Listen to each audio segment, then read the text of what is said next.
I was really into the idea of stillness with this movie and like just showing a wide shot of the woods and wondering like, is something in this shot where is it? And then like where, I've heard there are a lot of shots where there is a thing in the shot, and I've heard like like maybe 5% of the theater goes like because they can see it.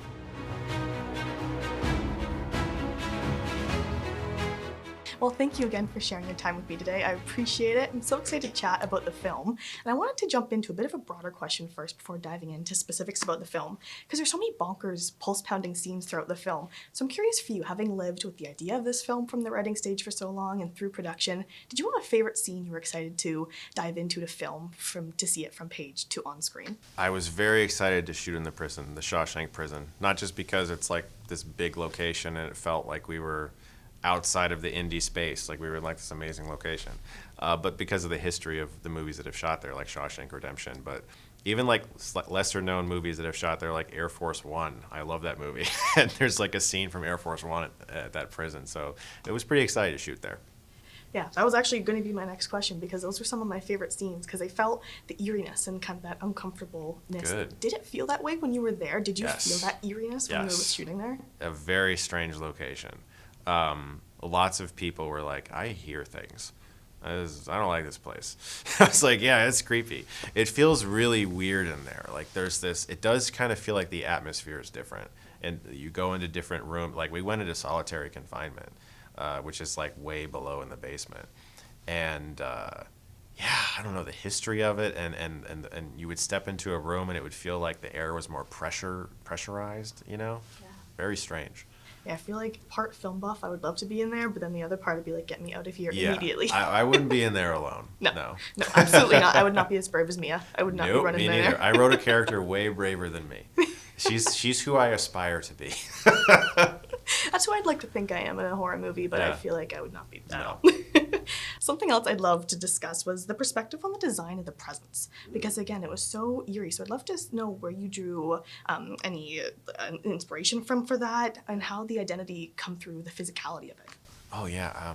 I have a notebook that I've done a lot of sketches in. That's kind of where it started. Was I would just draw like how I saw him in my head, and it was like weird little creepy drawings and sketches and stuff. And then once we got Carlos Huante on board, who's a great concept artist, I showed him the pages of my notebook. I sent him this big folder filled with inspiration. Lots of creepy, like earthy things, because like the color scheme of the movie is all earth tones. So we went with creepy, earthy things, stuff like from the sticks and dirt and things that felt kind of ancient or folky or ritualistic. And we sent him all of that, and then he went off and did some sketches and came back with some amazing ideas. So yeah, Carlos Huante and Jason Hamer designed the suit, which was embodied by Derek Mears, who's 6'8" and a legend. He's Friday the 13th Jason. He's Swamp Thing, and also a really kind man, a true gentle giant. That's awesome. I love to. I felt like it played so well with the light and darkness throughout it too, and kind of playing on even in the windows a bit brighter, or Yeah. when it was see it in the dark. And I think that really just elevated it all Thank you. much more. Thank Yeah. you so much.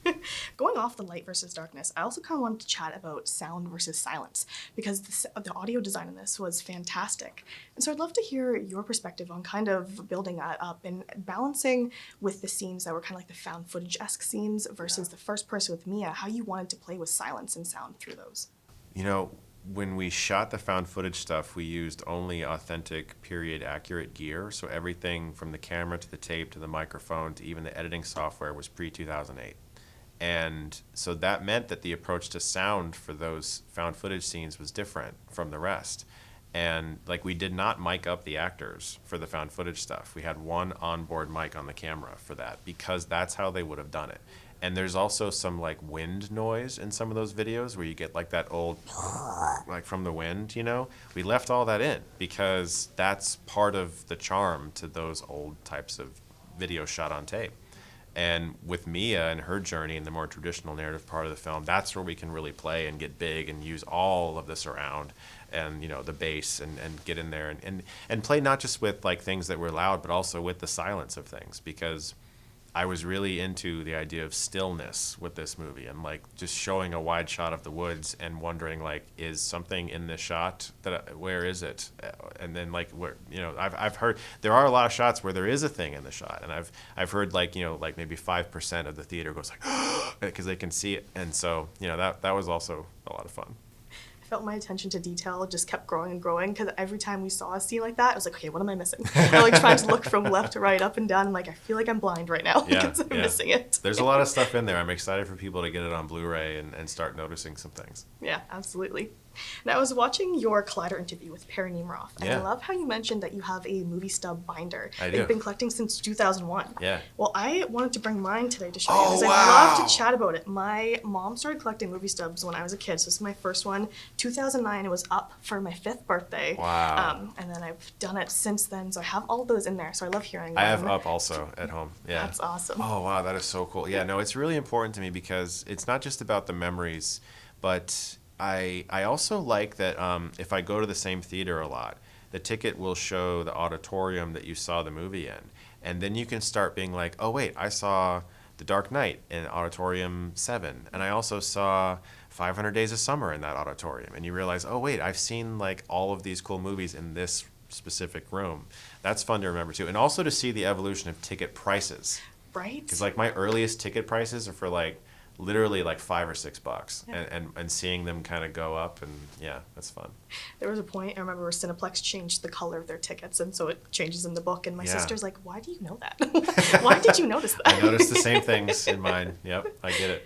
But going off of that, do you have a movie-going experience that sticks with you in your head that inspired you to want to become a filmmaker? Definitely. Yeah. No, it was when I was 14, and I saw Sam Raimi's Spider-Man.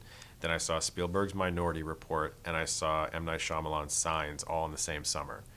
And Spider-Man for me was big because I, of course, knew Spider-Man, but that film felt like a visionary who had like a very specific, unique vision was getting to make a comic book movie, and it felt so revelatory to me. Minority Report was the first time I ever had like an analytical discussion about a movie afterwards with someone. My friend's dad was like, let's talk about Minority Report. We just saw it. And it's the first time I talked about a movie for more than like 5 minutes. You know what I mean? Yeah. And Signs was the one where I was like, okay, I want to direct movies. I just felt it instantly, and I begged my mom for a camcorder literally that day. And that was the one. Yeah, that's amazing. Awesome. I think having those conversations with movie lovers too, there's nothing like it. Like when I started in this industry, having those in-depth conversations with more than just my mom was like the only person in my life that loved chatting about movies like I did. So I totally get that aspect of wanting to in-depth with people like-minded in that sense. That's so cool. Yeah. Was she like your gateway to like experiencing film? Absolutely. Yeah, my mom's totally like loved Entertainment Tonight. So, journalism was always what I wanted to do. And then she loved film. So that's kind of how I ended up in this. That's awesome. Yeah. Well, Chris, thank you so much for your time. I appreciate it. Congratulations on Shelby Oaks again. I can't wait for everybody to run to the theaters to see this. Thank you so much. It was so great to meet you. It was great to meet you. You too.